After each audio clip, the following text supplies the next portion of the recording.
Thursday's cluster fun. Danny Cunningham, Manny Hill, Minnesota Twins got a win last night, but they lost in a way because everyone seems to just be getting hurt with this team. Now, Willians Astudillo has been placed on the injured list this morning. Max Kepler is dealing with it. He's in the lineup today if they play. Rosario got hurt last night. I mean, Seth might be playing soon, and that wouldn't go well because he's not very athletic. I think you and Seth should both suit up and maybe get ready to take a few hacks at the plate. The way things are going for this team right now. I can't strike out at a worse rate than Miguel Sano, right? I can't. There's no way. I don't know if anybody can. I mean, there's no way I strike out in 50% of my plate appearances because that's what Miguel Sano is doing right now. He's just not good at baseball. This team is going to be tested now. I think this is the first real big test of the season that's not directly related to playing a specific opponent. I mean, they've been tested playing the Astros and they played the Red Sox last week and all that stuff. But this is the first stretch of the season where their depth is going to be tested, and their overall resolve is going to be tested. Because Danny, you and I talked on Cluster Fun the other day. The Cleveland Indians are not going to go away. And Manny, other than the 3-game series the Indians have against the Twins right after the All-Star break, July 12th through the 14th, the Indians don't play a team that's above 500 until July 30th. Yeah. So there is reason for concern. I know some people here at Score North think that if you are concerned about the Twins that you're foolish, but I'm here to tell you that there is reason for concern because that cupcake schedule that the Twins had earlier in the season, which was a part of a reason as to why they got off to such a great start, the Indians are about to deal with that right now. They're getting to their portion of the schedule where they play nobody good. Yeah, they got the Baltimore. I mean, they're in the middle of a series with Kansas City right now. They've got Wrapped Baltimore. Up, they're off today. They won 2 out of 3 against KC. They're off today. They're going to take on the Baltimore Orioles next, and the Orioles have zero interest in winning anything right now. I mean, we've seen how that's gone when they've played the Twins because I think the Twins actually hit 1,000 home runs against the Orioles. The entire reason that that Oriole Park. The entire reason that the Twins were on pace to hit 350 home runs was because they played the Orioles 6 times in a week. That's what it was. They hit more home runs against the Orioles than anyone's ever hit against a single team, not in your division, in the history of baseball. I don't fact check that, but it's true.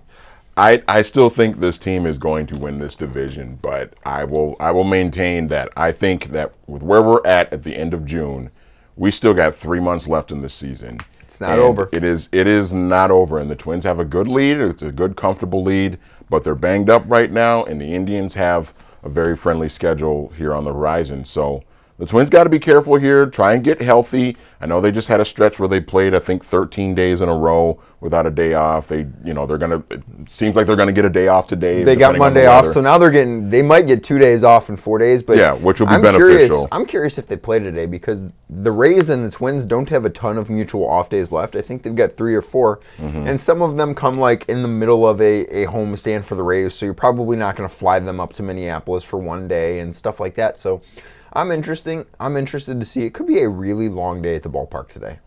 Maybe they just play a game in Montreal. Play a makeup game in Montreal. I don't think they have the stadium ready yet. I'd be for that, though. I would be for it. Let's talk about that because that was an ESPN report that came out either earlier this week or real late last week. I don't remember, from Jeff Passan. And the Rays are exploring the possibility of splitting themselves up between 2 cities. For the early portions of the season, they'd be the Tampa Bay Rays. But then when it gets nice out, they're going to go to Montreal and be the Montreal Rays. I don't see how this is even really feasible. Just be the Expos. Yeah, bring back. I'm all for bringing back the Montreal Expos. Did you see the Washington Nationals are having a Montreal Expos I did see that. Day? I think it's July 6th or something like that. Yeah, Vlad Sr.'s throwing out the first pitch. That's gonna be amazing. And I miss the Expos. The Expos were such a big part of my childhood growing up watching baseball, and I know that the crowds weren't great, as they towards the latter part of their time there, and the stadium was old and dingy and everything, but there was just something about the Expos that was just special to me. They never recovered from that strike in '94. I know, and it's the ultimate what if story. If that season had been completed, if they would have won the World Series that year, they were certainly good enough to do it, and if that would have changed the landscape of what could have happened with that franchise. Could you imagine Max Scherzer Washington Expo? or Montreal Expo, excuse me. That would Bryce be, Harper would have just grown up in Montreal before our very eyes. Ryan Zimmerman, Steven Strasburg, all of that. That would have been could have been a really, loaded really cool. Expos team. That could have been awesome. Do you think they play today? I don't know. Well, the rain had kind of let up when I walked into the station today, so I don't know if that means We should have a weatherman somewhere wandering these halls. We've got a TV station. We should have a weatherman, right? Yeah, just coming by and giving us updates. Yeah, but come on. I don't know. It sounds like they're gonna Try. At least they're gonna try. They're holding out hope that I think everybody knows they're certainly not going to start at 12:10 like it was originally scheduled, but they're going to try, and then maybe when 2 or 3 o'clock rolls around, then maybe they'll have a better idea of what's going to happen. We'll find out then. That's Manny Hill. I'm Danny Cunningham. We'll be back tomorrow for Friday's edition of Cluster Fun.